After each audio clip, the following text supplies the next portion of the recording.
Welcome back to the show. We now take you to Orsières, France for highlights from stage 2 of the FIS Ski Cross Europa Cup. Welcome to the southern French Alps and the ski resort of Orsières-Merlet for the second stage of the FIS Freestyle Ski Cross Europa Cup. And it's the first time Orsières has hosted an event on the tour.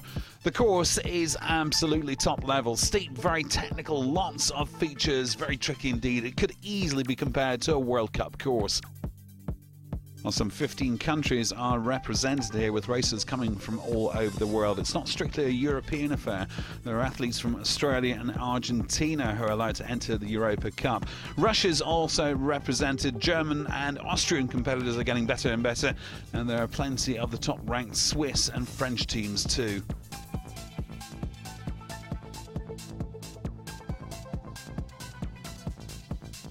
For the qualification round, every competitor skis down the course, and after the time trial, the fastest 32 men and 16 women compete in the final rounds in a knockout-style competition.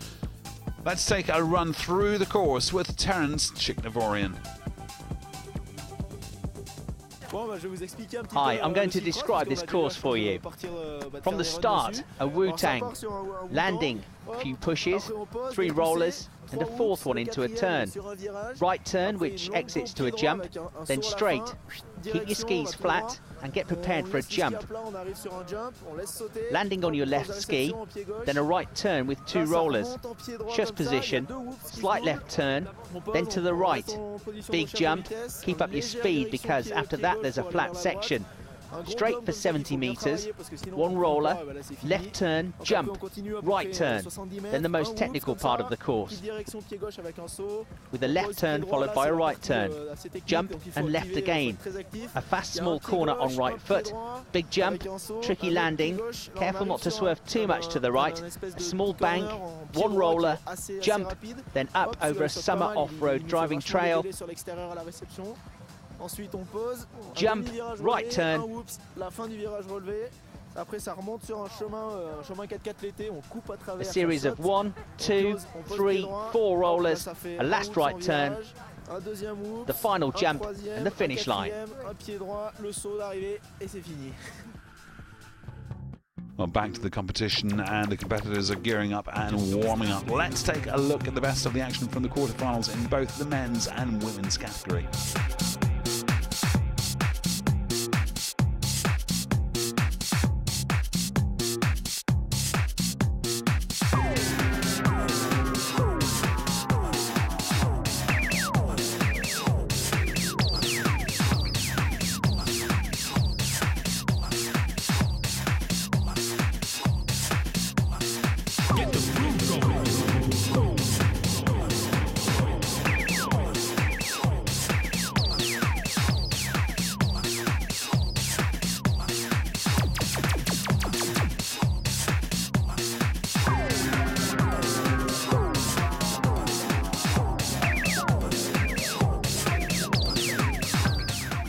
So that's the top 8 men and women decided as we move on now to the first of the women's semi-finals. In green we have Maya Avarianova from Russia. France's Amélie Schneider wears red. Australia's Lily Spears stands next to her in blue, while Austria's Christina Langreiter is on the outside in yellow. It's very important to get a good start in these sort of conditions, and indeed all 4 girls do as they approach the first jump, and again all 4 cleanly over.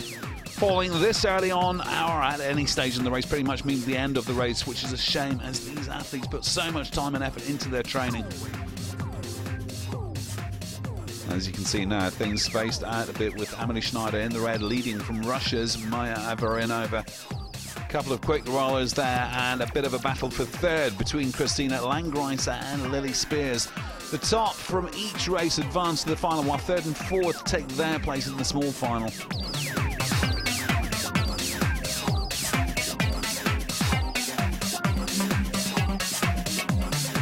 Just don't stop, baby.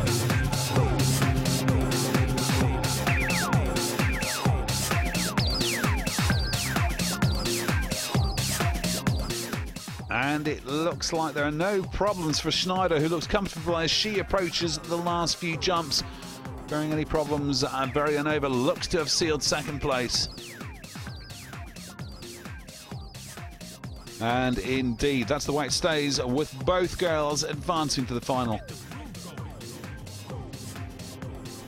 Smiles all around from the top two. And great sportsmanship there from Lily Spicer, despite failing to make the final.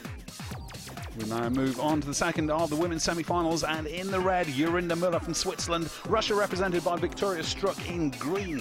Her countrywoman Lydia Pechikova in blue, and Chloe Nikiti from Switzerland completes the lineup in yellow. And you mentioned before about getting off to a good start, but obviously Lydia Pechikova not listening, as she seems to have stumbled there coming out of the gate. Over the first jump, she manages to squeeze into third place ahead of Chloe Nikiti. Up front, it's neck and neck between Müller and Struck, but Müller seems to be able to gain a bit of momentum on the Russian. Müller will be hoping to do better than her third place in the small final at stage 1 in Alduaz. Snaking their way down the course, Müller seems to have slightly extended her lead, with three-way battle going on there for third place.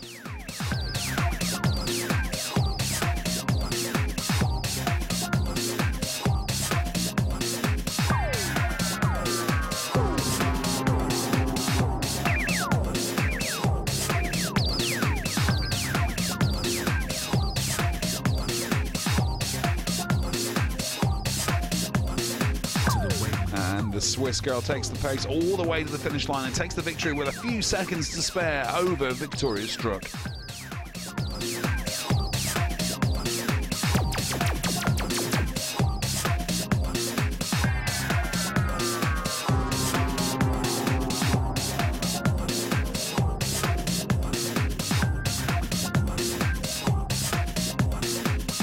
Top two congratulating each other, with Lydia Pechikova and Chloe Nikiti moving to the small final.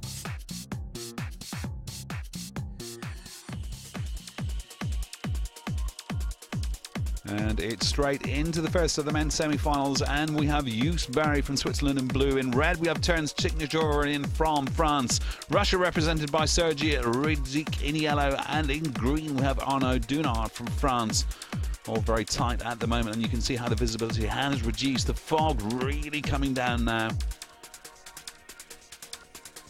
Reaching the halfway point, and not much to separate these four riders as they snake over the rollers. Sergei Ridzik in the yellow, just managing to hold on to his second place there ahead of Arnaud Dunard. Slight collision there between Berry and Dunard. Plenty of amplitude there by all four riders.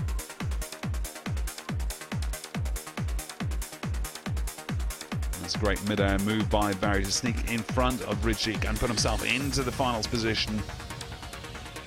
Ridzik and Dunard shoulder to shoulder, both looking to edge in front, but it looks like it's going to be too little too late as they approach the final jump, and Terence Chiknajorin takes the win just ahead of Barry, who manages to claim second place by a whisker over Ridzik. That really was a close call for the top three.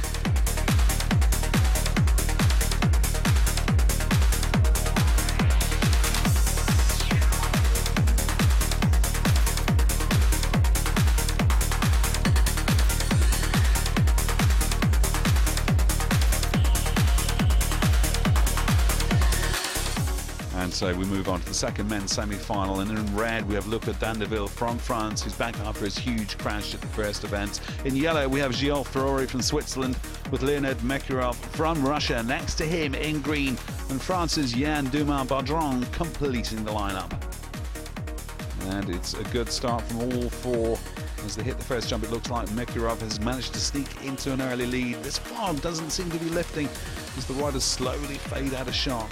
Oh, it's disaster for Yann Dumas-Baudron as he comes down hard after that jump. So it looks like we have a three-horse race here with the Russian Mekirov in the lead.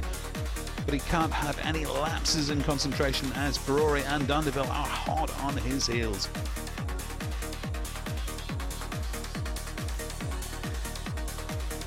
Ferrari just trying to sneak on the inside, but Mekirov closes the door on him.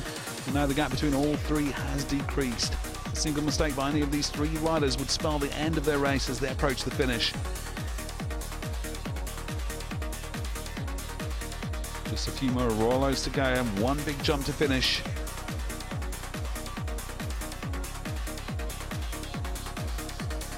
And it's the Russian Makarov who takes the win, with Gilles Ferrari from Switzerland in second.